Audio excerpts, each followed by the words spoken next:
America और चीन के बीच टैरिफ वॉर गहरा गया है। अमेरिका ने आज से चीन पर 104% टैरिफ लागू किया था। अब चीन ने भी अमेरिका पर टैरिफ बढ़ाकर 84% कर दिया है। क्या हो रहा है टैरिफ वॉर में, ज्यादा डिटेल लेते हैं विपिन भट्ट से। विपिन जी, ये वॉर तो बढ़ता ही जा रहा है।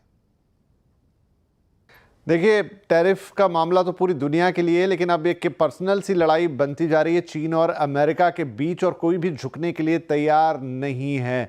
एक शेर तो दूसरा सवा शेर। टैरिफ का जवाब टैरिफ से, और अब चीन ने फिर से टैरिफ बढ़ाकर 84% कर दिया है अमेरिकन उत्पादों पर। 104% किया था इन्होंने कहा लीजिए हमारा भी जवाब, क्योंकि कल ही इन्होंने बोला था कि हम आखिरी तक लड़ाई लड़ेंगे। 84% कर दिया, और 10 अप्रैल से ये टैरिफ प्रभावी भी हो जाएंगे।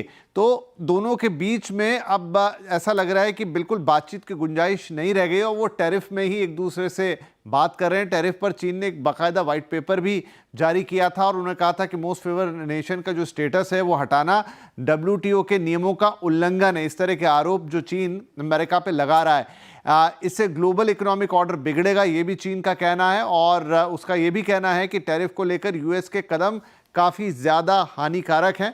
तो चीन किसी भी तरीके से यहाँ झुकने के लिए तैयार नहीं है, और ये भी बोल रहा है कि जिस तरह का ये टैरिफ वॉर अमेरिका कर रहा है, रेसिप्रोकल टैरिफ का, उससे सबसे ज़्यादा नुकसान अमेरिकी इकोनॉमी को ही होने वाला है। लेकिन फिलहाल तो जो घटना घटी वो ये है कि अमेरिका ने जब 104% का टैरिफ चीन पे लगाया, तो चीन ने भी कहा कि हम भी झुकने के लिए तैयार नहीं हैं। हालांकि एक इस तरह की बात बीच में आई थी कि मामला सुलझाना चाहता है, लेकिन शायद कोई सकारात्मक जवाब उन्हें अमेरिका से नहीं मिला, और फिर अंततः उन्होंने ये कदम उठाया है कि अमेरिकन उत्पादों पर उन्होंने भी टैरिफ बढ़ा के 84% कर दिया है। अब ये टैरिफ की लड़ाई कहां तक जाएगी? क्या अमेरिका फिर एक बार इस पर रिटेलिएट करेगा और ज़्यादा टैरिफ बढ़ाएगा, और क्या चीन फिर उस पर करेगा? शायद दोनों एक दूसरे के ऊपर जोर आजमाइश कर रहे हैं, और यहां पर दोनों ने इसको अपनी साख का सवाल भी बना लिया है। बड़ा इंटरेस्टिंग होगा यह देखना कि आगे ये टैरिफ की लड़ाई कहां तक जाती है। जी, तो इकोनॉमी के लिहाज से आप देखें तो क्लैश ऑफ टाइटन्स तो शुरू हो गया, लेकिन सभी लोग ज्वाइन इन कर सकते हैं इसमें। हमारे साथ जुड़ रहे हैं जियोजीत इन्वेस्टमेंट्स के senior vice president Gaurang Shah. Shah साहब, आपका बहुत बहुत स्वागत है। अमेरिकी बाजार गिरावट के साथ खुले हैं, लेकिन उसकी जो वजह है चीन और अमेरिका के बीच जो चल रहा है, ये कहाँ जाता हुआ दिख रहा है आपको? बहुत बहुत धन्यवाद मंच पर आमंत्रित करने के लिए। सभी को प्रणाम और शुभ संध्या हमारे तरफ से। तो देखिए, दोपहर में कुछ ऐसी बातें सुनने में आई थी कि चीन के तरफ से कुछ श्वेत पत्र लिखा गया है ट्रंप एडमिनिस्ट्रेशन को अमेरिका में, और किसी प्रकार की वार्तालाप करके ये जो मसला है इसको सुलझाने का प्रयास किया जाएगा। लेकिन फिर अभी शाम को खबर आई कि चाइना ने भी रिटेलिएट किया है, 84% की tariff American goods and services पर लगा दी है, और ये अमेरिका ने 104% की टैरिफ। तो मुझे लग रहा है कि अब ये मामला धीरे धीरे करके थोड़ा बहुत और बढ़ते जाएगा, और दोनों पक्ष के तरफ से, अमेरिका और चाइना के तरफ से बातें भी सुनने में मिलेगी, और टैरिफ को लेकर के हरकत भी आती हुई दिखाई देगी। इसमें दो चीज होगी। एक तो ये पूरा जो मसला है वो पूरी दुनिया की अर्थव्यवस्था को असर करेगा, इसमें कोई दो राय नहीं, क्योंकि दो बहुत बड़े देश है, बड़ी इकोनॉमी है, जो आज के तारीख में अपने सर पे जो सींग है उसे एक दूसरे के ऊपर आक्रमण कर रहे हैं। इस परिस्थिति में हो सकता है कुछ समय के लिए पूरी दुनिया भर की अर्थव्यवस्था धीमी पड़ सकती है। जो सकारात्मक कारण मुझे दिखा रहा है, खास करके हमारी भारत देश की अर्थव्यवस्था लिए, कच्चा तेल अगर आप देखने जाए तो मेरे ख्याल से, मैं तो कुछ समय पहले देख रहा था, $56 प्रति बैरल के आसपास नाइमैक्स और करीबन $58 के आसपास ब्रेंट आया है। ये हमारी अर्थव्यवस्था के लिए अच्छा है, और कहीं ना कहीं आगे जा करके मैं एक अनुमान लगा रहा हूँ, ऐसा मेरे पास कोई प्रमाण पत्र नहीं है जो मैं साबित करूं, कहीं ना कहीं एडवांटेज भारत भी हो सकता है, भारत को इसका लाभ मिल सकता है। लेकिन ये देखना अनिवार्य होगा कि सरकार किस प्रकार से कदम उठाती है। लेकिन कुछ समय के लिए ये मसला मेरे ख्याल से अर्थव्यवस्था और दुनिया भर के शेयर बाजारों के ऊपर थोड़ी बहुत नकारात्मक परिस्थिति खड़ी कर सकती है। शाह साहब, 7 दिन हो गए। इस 7 दिनों में बाजार में हमने देखा, अपना बाजार, भारतीय बाजार, आपको क्या लग रहा है बाजार कैसे ले रहा है इसको? क्या बाजार डिस्काउंट करते हुए आगे बढ़ रहा है? बाजार क्या कर रहा है?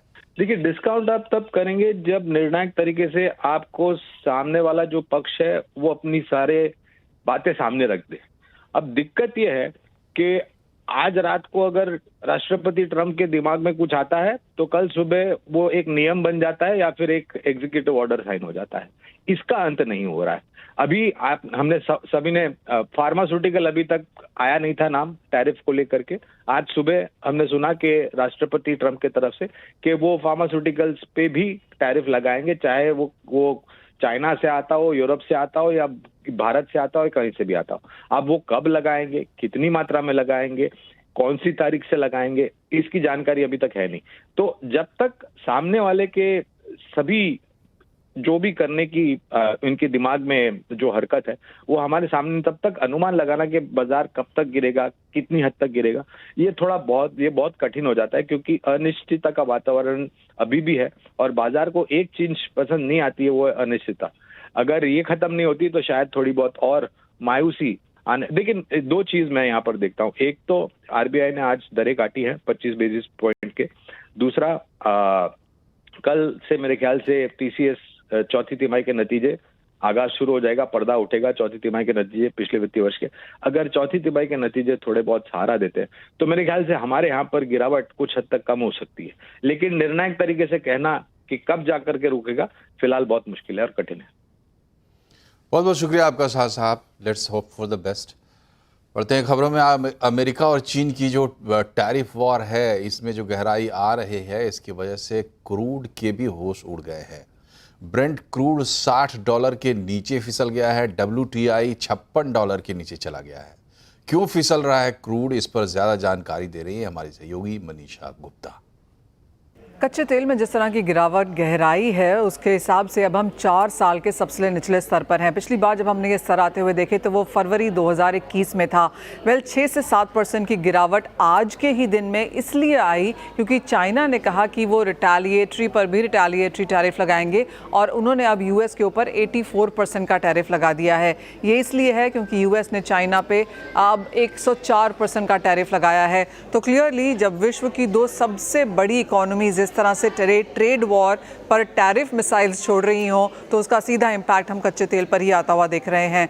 बाजार को लगता है कि एक ऑलमोस्ट रिसेशन वाली स्थिति यहाँ पर बन रही है। आगे जाकर कच्चे तेल की डिमांड में गिरावट देखने को मिल सकती है। कई लोगों का ये भी मानना है कि बाजार वेल सप्लाइड तो है ही, लेकिन अगर 1 मिलियन बैरल्स पर डे जो डिमांड ग्रोथ हम यहाँ से एक्सपेक्ट कर रहे थे वो नहीं आती है तो इस साल हम एक कच्चे तेल में सरप्लस बनता हुआ देखेंगे। और अगर वो डिमांड ग्रोथ नहीं आती तो एक रिसेशन वाली स्थिति भी बनती है, जिसका सीधा असर हमने बहुत बड़े तौर पर कच्चे तेल में बनता हुआ देखा है। जब से 2 अप्रैल को रेसिप्रोकल टैरिफ्स यहाँ पर यूएस ने लगाए थे, तब से करीबन 23% की गिरावट हम कच्चे तेल में दर्ज ऑलरेडी कर चुके हैं। और अगर आप major global banks and brokerages को देखें तो उनको लगता है कि इस साल के अंत तक यूएस क्रूड प्राइसेस 60 के नीचे ही होंगे और अगले साल तक 51 से 55 रहने की भी यहाँ पर उम्मीद है। तो क्लियरली जिस तरह की गिरावट देखने को मिली है और वन वे गिरावट ये है, मार्केट्स अभी भी यहाँ से काफ़ी बेरिश। और टैरिफ वॉर से दुनिया भर की टेंशन बढ़ी हुई। इस बीच भारत के विदेश मंत्री एस जयशंकर ने कहा है कि टैरिफ के मसले को निपटाने के लिए ट्रंप सरकार से चर्चा जारी है। न्यूज़ 18 राइजिंग भारत समिट में खास चर्चा के दौरान उन्होंने ये भी कहा कि जल्द ही द्विपक्षीय ट्रेड डील करने की कोशिश की जा रही है। I don't think it's possible to speak about what would be the impact because we don't know. What is our strategy? I think that's pretty clear. We decided that we will engage the Trump administration early on this set of issues, and we were very open with them, very constructive with them, as they were with us. What we agreed to do was to try to negotiate a bilateral trade agreement by fall of this year.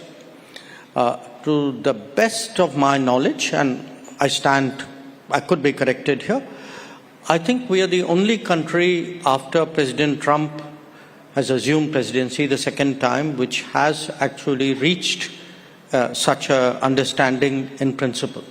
In our case, our strategy has a goal, and the goal is to see whether it's possible to actually deal with this situation by concluding a bilateral trade agreement. And I should add that in an interesting way, this has long been our objective. American economist Jeffrey सैक्स ने भारत को चीन को छोड़कर America से नज़दीकी बढ़ाने पर चेतावनी दी है। न्यूज़ 18 राइजिंग भारत समिट में जेफरीज ने कहा है कि अमेरिका को खुश करने के लिए भारत को एंटी चाइना नहीं होना चाहिए। उन्होंने ये भी कहा कि अमेरिकी राष्ट्रपति डोनाल्ड ट्रंप ग्लोबल इकोनॉमी को तबाह कर रहे हैं। Market capitalization in 2 days, you're probably on the wrong track. The United States is on the path of wrecking the world economy once again. This is not U.S. policy. This is not congressional policy. This is not U.S. public policy. This is Donald Trump's policy. He is single-handedly wrecking the world economy. And I think the damage is going to be done before it gets undone. India really needs normal relations with China. And India should appreciate this is a great civilization, and this is a country that's going to play a huge role in the world in the 21st century. I mean, a huge role in the world on all sorts of things, on culture, on economy, on technology, on global peace. Yes, have good relations with the U.S., but don't be played by the U.S. Don't be anti-China because that makes the U.S. feel so good and speeds your agreement. RBI ने gold loan पर draft paper जारी कर दिया है। क्या खास है इस ड्राफ्ट पेपर में, बताने के लिए हमारे साथ जुड़े हैं यतिन मोहता। बताएं यतिन, ड्राफ्ट में क्या कहा गया है? तो सबसे पहले अगर हम स्पेसिफिकली बात करें तो जो गोल्ड लोन पे आरबीआई का मच अवेटेड पेपर था वो आ गया है, जिसके अंदर आरबीआई ने होमोजेनाइजेशन की बात की है और स्टैंडर्डाइजेशन की बात की है। इसका मतलब ये है कि जो गोल्ड लोन्स अब बैंक्स देते हैं, एनबीएफसीज देते हैं, उनका जो केवाईसी है, उनका जो प्रोसीजर है, गोल्ड की किस तरीके से आप जांच करते हैं और उस पर कितना परसेंटेज लोन देते हैं, इस सारे पहलुओं पे भी आरबीआई ने स्पेसिफिक स्टैंडर्डाइजेशन की बात की है। इसका मतलब अगर मैं आपको समझा दूं तो अगर आपकी ब्रांच मुंबई में है और दिल्ली में है तो ऐसा नहीं है कि जो मुंबई का ग्राहक है उसको अलग ब्याज दर पे आपको गोल्ड लोन दे रहा है, उसका अलग किसी तरीके से गोल्ड का मोल करके उस पर कोलैटरल दिया जा रहा है। तो स्पेसिफिकली अगर हम बात करें तो जो स्टैंडर्डाइजेशन की बात की है वो काफ़ी अहम है। जहाँ तक कि फियर्स था बाजार का कि जो लोन टू वैल्यू जो है काफ़ी चेंज हो रही थी, उसमें लोगों को लगा कि यहाँ बदलाव होंगे, लेकिन वो 75% ही रखा गया है। इसका मतलब ये है अगर आप 100 रुपये का वैल्यू का गोल्ड गिरवी रखते हैं एनबीएफसी या बैंक के पास तो उसके सामने मैक्सिमम जो लोन दिया जा सकता है वो 75% दिया जा सकता है। और क्योंकि अभी गोल्ड में बहुत सारा उठापटक देखने को मिल रहा है तो आरबीआई ने जो पेपर में ये कहा है कि लोन टू वैल्यू है, इसको स्टैंडर्ड तरीके से पूरे लोन के टेन्योर में मेंटेन करना पड़ेगा। तो कहीं ना कहीं की बात की है और जिस तरीके से बाजार में फियर था कि एक नेगेटिव आएगा, क्या गोल्ड लोन पे सख्त कदम उठाया जाएगा या क्या यहाँ निकल के आएगा, तो वैसा कुछ भी नहीं है। इनफैक्ट जो पहले के रेगुलेशन है वही है, रेगुलराइजेशन और जो स्ट्रक्चरल चीजें हैं उनको बरकरार रखने की कोशिश आरबीआई इस पेपर के माध्यम से कर रही है। शुक्रिया यतिन। और आरबीआई ने 2 महीने में लगातार दूसरी बार सस्ते कर्ज का तोहफा भी दे दिया है। आरबीआई ने रेपो रेट में 0.25% की कटौती का ऐलान किया है। इसके बाद रेपो रेट घटकर 6% पर आ गया है। आरबीआई ने FY26 के लिए रियल जीडीपी ग्रोथ अनुमान 6.7% से घटाकर 6.5% कर दिया है। वहीं FY26 के लिए रिटेल महंगाई अनुमान भी 4.2% से घटाकर 4% कर दिया गया है। आरबीआई ने साफ कह दिया है कि उनका फोकस अब ग्रोथ को सपोर्ट करने पर है। आरबीआई ने आगे भी ब्याज दरें घटाने के संकेत दिए हैं। Moreover, it also decided to change the stance from neutral to accommodative. It also noted that the rapidly evolving situation requires continuous monitoring and assessment of the economic outlook. इधर यूएस टैरिफ से परेशान exporters के साथ आज उद्योग मंत्री की बड़ी अहम बैठक हुई है। क्या हुआ इस बैठक में, जानने के लिए चलते हैं रोहन सिंह के पास। बताएं रोहन।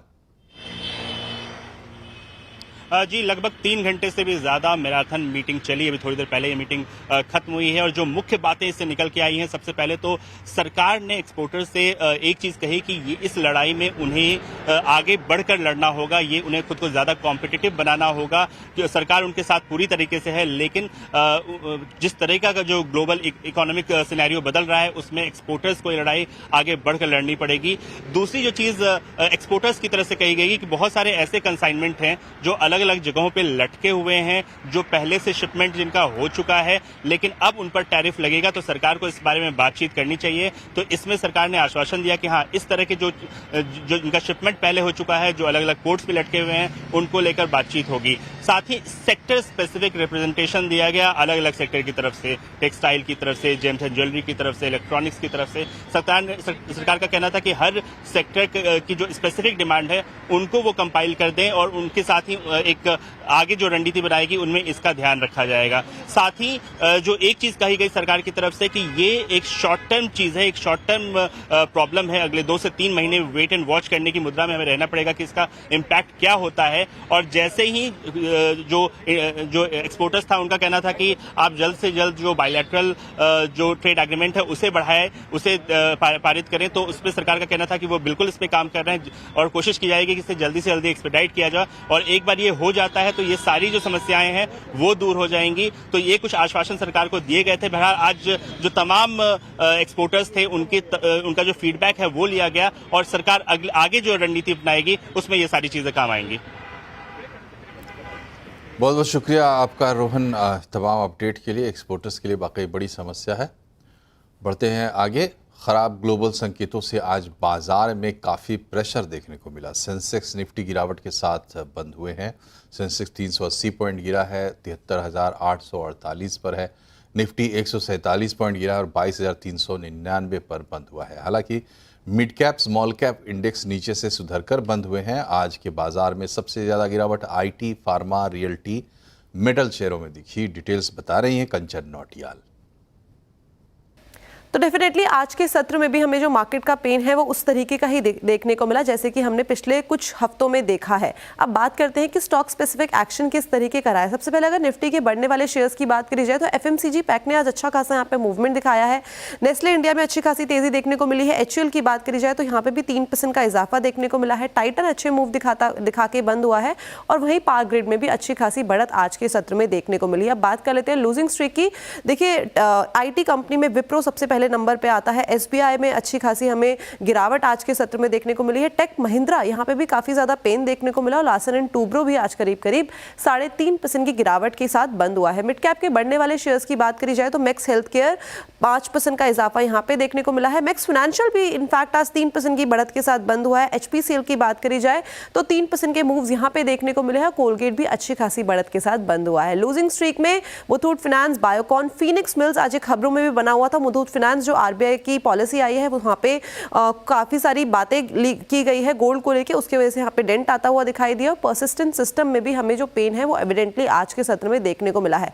जैसे कि मैंने बात करी आईटी पैक में डेंट था, तो अब बात कर रहे थे कि आईटी के गिरने वाले शेयर्स कौन कौन से रहे हैं। परसिस्टेंट सिस्टम की बात करी जाए तो 5% का करीबन यहाँ पे गिरावट हमें देखने को मिली है। विप्रो 4.5%, टेक महिंद्रा की बात करी जाए तो 3.25% की कमजोरी यहाँ पे देखने को मिली है और कोफोर्ज में भी करीब 2% का डाउन साइड है। और जैसा हमने आपको बताया सरकार ने आज एक बैठक की, एक्सपोर्टर्स के साथ बातचीत हुई है, लेकिन एक्सपोर्टर्स का क्या रुख है पूरे मामले पर, आइए देखते हैं। मुझे लगता है कि ये शॉर्ट टर्म इश्यूज हैं जो 3-4 महीने के अंदर अंदर सारे इश्यूज जो है सब रिजॉल्व हो जाएंगे और गवर्नमेंट ने हमें आश्वासन दिया है कि हम पूरी तरीके से एक्सपोर्टर्स के साथ में और जिससे कंट्री की इकोनॉमी ना खराब हो, हम साथ में हैं। रिलीफ पैकेज इंडस्ट्री ने बहुत तरह की अपनी परेशानियां साझा करी, बहुत कुछ तकलीफें इंडस्ट्री जो झेलती है अलग अलग चीज़ों में, खासतौर से अभी के जो सरकमस्टेंसेस हुए उनकी वजह से, उनमें उन्हें सुना गया, उनको नोट किया गया और काफ़ी कुछ आश्वासन दिया गया कि काफ़ी कुछ चीज़ों को कोशिश की जाएगी कि उनका निपटारा हो। और यहाँ रुकते एक छोटे से ब्रेक के लिए, लेकिन खबरें भी और भी हैं, बने रहिए हमारे साथ।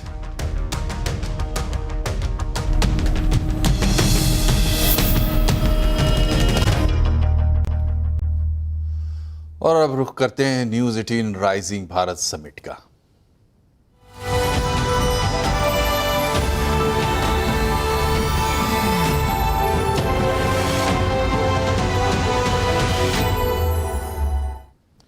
न्यूज़ 18 राइजिंग भारत समिट में विदेश मंत्री एस जयशंकर ने भारत और चीन संबंधों को लेकर बातचीत की। उन्होंने कहा कि दोनों देशों के संबंध सकारात्मक दिशा में आगे बढ़ रहे हैं।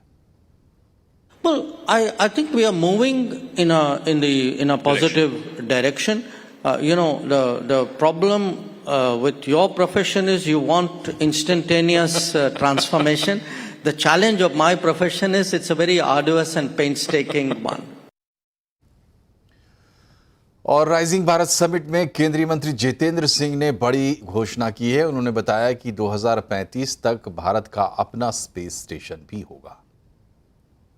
2040 is the year where we hope to land an Indian on the surface of moon, and before that by 2035 and India's own international space station, which will be named as Bharat Space Station. So see, technology wise also, Anand, I think broadly speaking we should realize, and that's why I say that one of the best times happening for the youth today. We are running in the same level as any other nation in the world. For example, we are among the 4 or 5 nations in the world who are into quantum technology. We have a quantum mission.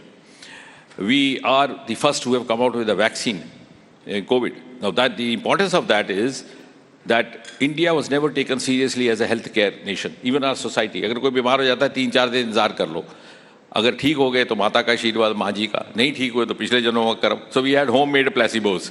Right. Now the same country which was not taken seriously by the world as a serious country, I mean, not taken seriously for curative healthcare or therapeutic healthcare, is being seriously taken as a global leader in preventive healthcare. देखिए कितना बदलाव आया। सरकार ने France से 26 marine Rafale fighter jet की खरीद को मंजूरी दी है। पीएम नरेंद्र मोदी की अध्यक्षता वाली सुरक्षा पर कैबिनेट कमेटी ने आज डील पर मुहर लगाई। भारत को 64,000 करोड़ रुपए में 26 मरीन फाइटर मिलने हैं। फ्रांस 22 सिंगल सीटर और 4 ट्विन सीटर जेट भारतीय नौसेना को सौंपेगा। इसमें हिंद महासागर में चीन से मुकाबले के लिए आईएनएस विक्रांत पर तैनात किया जाएगा। दोनों देशों के बीच 26 राफेल मरीन जेट की खरीद को लेकर कई महीनों से बातचीत चल रही थी। इस डील की जानकारी सबसे पहले पीएम मोदी की 2023 की फ्रांस यात्रा के दौरान सामने आई थी। इसके बाद रक्षा मंत्रालय ने लेटर ऑफ रिक्वेस्ट जारी किया था, जिसे फ्रांस ने दिसंबर 2023 में स्वीकार किया।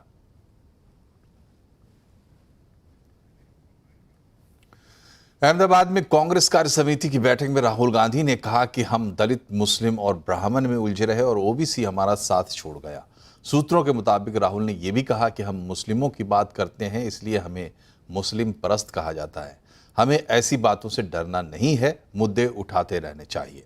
पार्टी अध्यक्ष मल्लिकार्जुन खड़गे ने मोदी सरकार पर हमला किया और कहा कि सरकार विपक्ष की आवाज दबा रही है और संविधान विरोधी काम कर रही है। ऐसे में कांग्रेस को लंबी लड़ाई के लिए तैयार रहना है।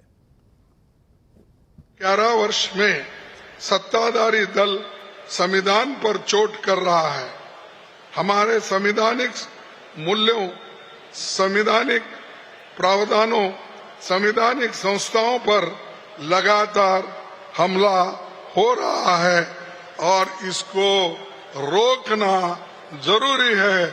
इसके लिए हम सब कुछ करने के लिए तैयार होना चाहिए। कांग्रेस के राष्ट्रीय अधिवेशन में क्या क्या प्रस्ताव पास हुए हैं, बता रहे हैं हमारे सहयोगी केतन जोशी। देखिए, कांग्रेस के राष्ट्रीय अधिवेशन में 2 बड़े महत्व के प्रस्ताव को पारित किया गया है। सबसे पहले है न्याय पथ, यानी कि संघर्ष समर्पण। जो कांग्रेस है वो दलितों के लिए, पिछड़ों के लिए, अल्पसंख्यक के लिए काफी कुछ करना चाहती है। संविधान की दुआई यहाँ पर दी गई कि जो संविधान की दुआई बाबा साहब आम्बेडकर का नाम लेकर बीजेपी कर रही है, लेकिन अमलवारी नहीं कर रही है, ऐसे आरोप भी यहाँ से लगाए गए। तो पूरे देश में इसी बात को फैलाया जाएगा। हर राज्य में अलग अलग जगह पर इस बात को लोगों के द्वार तक पहुंचाया जाएगा और कांग्रेस कार्यकरों को इसकी अपील भी की है। और दूसरा प्रस्ताव पारित किया कि गुजरात में कांग्रेस क्यों, यानी कि 30 साल से जो इस राज्य में कांग्रेस है ही नहीं, तो इसके पीछे क्या कारण है, इसको कैसे मजबूत किया जाए, 2027 का गुजरात का चुनाव है वो किस तरह से जीता जाए, इस बात को भी यहाँ पर प्रस्ताव में शामिल किया गया है।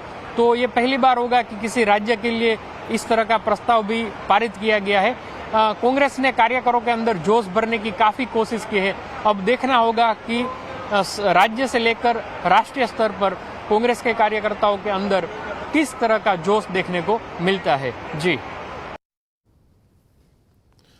और इसी के साथ बुलेटिन में फिलहाल इतना ही, लेकिन इन खबरों पर अपडेट रहिए और इसके लिए जुड़े रहिए CNBC आवाज के साथ हमारे सोशल मीडिया हैंडल्स के जरिए। नमस्कार।